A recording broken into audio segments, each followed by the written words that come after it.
আসসালামু আলাইকুম।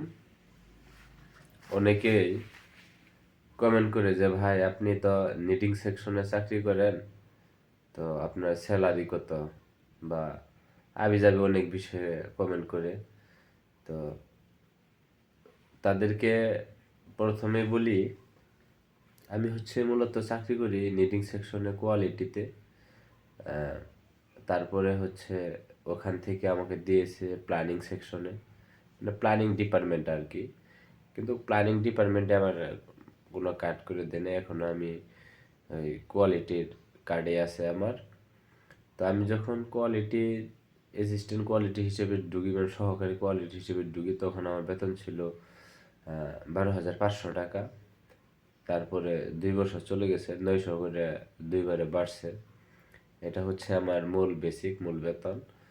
তারপরে ওভার টাইম আছে, দৈনিক 2 ঘন্টা করে ওভার টাইম করা। এই সে হিসাব করে মোটামুটি চলতেছে।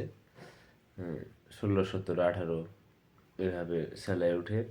তো সবচেয়ে বড় কথা যারা নিটিং সেকশনে একজন অপারেটর, তার বেতন সর্বনিম্ন আপনার 15,000 থেকে শুরু করে 18,000 পর্যন্ত ধরা বেতন। তারপরে ওভার টাইম আছে। তো নিটিং সেকশনে মূলত কাজ নিট করা, সুতা থেকে কাপড় নিডিং করা।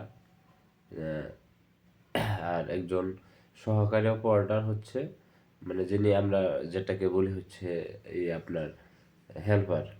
তো তার কাজ নিটিং করতে, অপারেটরকে সাহায্য করা, হেল্প করা, ঠিক আছে। তো যারা অপারেটর তাদের অবশ্যই অভিজ্ঞতা লাগবে এবং মেশিন চালাতে হবে, যাতে কাপড় কোনো খারাপ না যায়, এরকম অভিজ্ঞতা থাকতে হবে, তাহলেই চাকরি হবে। তো সবাই ভালো থাকবেন, সুস্থ থাকবেন। আসসালামু আলাইকুম।